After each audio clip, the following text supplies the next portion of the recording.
शुरू अल्लाह के नाम से जो नहायत मेहरबान रहम करने वाला। अस्सलाम वालेकुम नाज़रीन, आप देखें मेरा यूट्यूब चैनल और मेरा नाम है मोहम्मद हारून। कल लाहौर में एक इंतहाई अफसोसनाक वाक़या पेश आया था डिफेंस फेज़ 5 में, जहां एक ब्यूटी पार्लर इवॉल्व आर्टिस्टिक की मालकन के ऊपर जो है कातराना हमला किया गया था। ये दो नामालूम शूटर्स थे जिन्होंने इस खातून के ऊपर हमला किया। आज की ताज़ा तरीन सूरत हाल ये है कि इस खातून के ऊपर जो कातराना हमला किया गया उसकी FIR जो है वो दर्ज कर ली गई है, लेकिन ये FIR नामालूम अफराद के खिलाफ दर्ज की गई है। इसमें सबसे अहम चीज़ ये है। दूसरी अहम बात यह है कि अब ये खातून की हालत कैसी है। खातून को पहले नेशनल हॉस्पिटल जो है वो मुंतकिल किया गया था, लेकिन ये पुलिस केस था, जिसके बाद जो है इन खातून को जनरल अस्पताल रेफ़र किया गया। लेकिन जनरल अस्पताल में इनको जो है कुछ दीगर जो इनके मर्ज इसमें सामने आ रहे थे ज़ख्मी होने के बाद, तो इनको फौरी तौर पर म्यू हॉस्पिटल रेफ़र कर दिया गया। अब म्यू हॉस्पिटल में इस टाइम ज़ेर इलाज हैं। इनकी सूरत हाल इस वक्त कैसी है? ज़ैनब को 6 गोलियां जो हैं वो मारी गई और इब्तिदाई तफ्तीश जो सामने आई है उसमें ज़ैनब को 6 गोलियां लगीं। 4 गोलियां जो हैं उनके जिस्म और पसलियों पर, और 2 गोलियां जो हैं वो जब पीछे से दोबारा फायर किया गया तो उनके जबड़े को क्रॉस करके गुजर गई थी। तशवीशनाक हालत में है, क्रिटिकल पोजीशन में है, इस वक्त अस्पताल में ज़ेर इलाज हैं। इनके लाहिकीन से बात हुई तो उनका कहना था कि दुआ करें अल्लाह पाक उनको सेहत अता फरमाए। और फिर मेरी उनसे भी ये बात की कि आखिर मामला है कि आपने जो FIR कटवाई है, आपने किसी को इसके अंदर अभी तक नामजद नहीं किया, उसकी सबसे बड़ी वजह क्या है?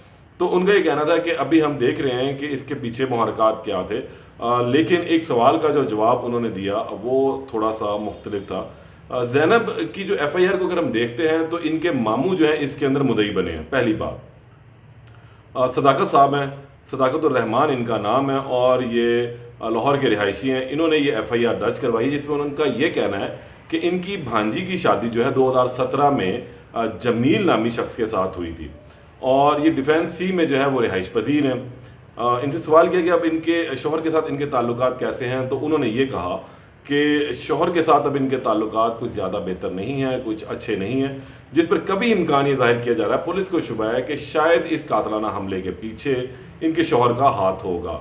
लेकिन अभी ये बात कहनी हतमी नहीं है क्योंकि पुलिस ने अभी तक किसी को हिरासत में नहीं लिया। तफ्तीश का दायरा कार जो बढ़ाया गया, कल एक CCTV फुटेज जो है वो सामने आई थी इस वाक़े की, वो भी आप भी देखें कि इसमें क्या हुआ है। सबसे पहले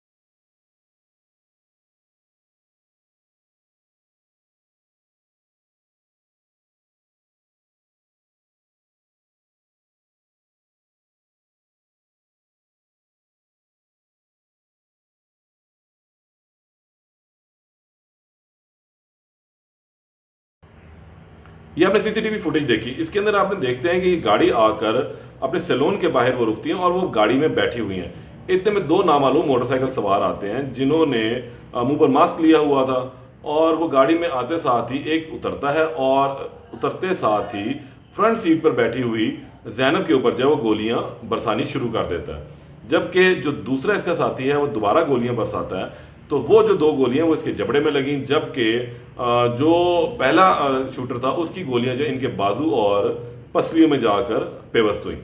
अब सूरत हाल यह है कि इन दोनों नामालूम शूटर्स की जो है वो पहचान अभी तक नहीं हो सकी। जब ये वहाँ से फरार हो रहे थे तो इनकी मोटरसाइकिल वहाँ पर गिर गई। 125 ये मोटरसाइकिल था, पुलिस ने कब्जे में ले लिया। जिस पिस्तौल से फायरिंग की गई वो पिस्तौल भी वहाँ गिर गया, वो भी इस टाइम पुलिस के कब्जे में है। और सूरत हाल यह है कि इस वक्त ज़ैनब खुद ज़िंदगी और मौत की कशमकश में मुब्तला हैं और म्यू अस्पताल में ज़ेर इलाज हैं। ताहम इनके हवाले से अभी तक जो किसी को भी नामजद नहीं किया गया। एक बड़ा ब्यूटी सैलून है ये, और इस तरह के वाक़यात शूटर्स के ज़रिए जो है ना वो इंतहाई अफसोसनाक, इंतहाई संगीन वारदात में शामिल होता है। अब अगर वो किसी को नामजद करते हैं और पुलिस अपनी तफ्तीश का दायरा कार बढ़ाती है तो ही बात सामने आएगी कि वो शूटर्स कौन थे, किसने उनको हायर किया, या जिस वक्त ये खुद होश में आती हैं और बयान देने के काबिल होती हैं तो तब ही असल मामला हकायक सामने आ सकेंगे। ताहम अभी जो पुलिस एहलकार हैं, जो पुलिस अफसरान हैं, उनके मुताबिक ज़ैनब की ऐसी कंडीशन नहीं है कि वो बयान दे सकें, क्योंकि उनके जबड़े के अंदर गोलियां लगी हैं, तो वहां से उनके लिए बोलना जो है इतना आसान नहीं रहा। इसको रिकवरी में काफ़ी वक्त लगेगा, ताहम वो जैसे होश में आएंगे तो जाहिर सी बात है कुछ पुलिस उनसे तफ्तीश करेगी, वो इशारों कनायों में कुछ बातें शायद बताएंगे और फिर पुलिस अपनी तफ्तीश का दायरा कार उधर मोड़ देगी। ताहम अभी तक पुलिस जो है एक ब्लाइंड केस को लेकर चल रही है और इस केस में अभी जो है मुल्जिमान का तयन होना बाकी है। केस में जो भी अपडेट होगी उस हवाले से आपको दोबारा आगाह करूंगा। तब तक के लिए इजाज़त दें। अल्लाह निगहबान।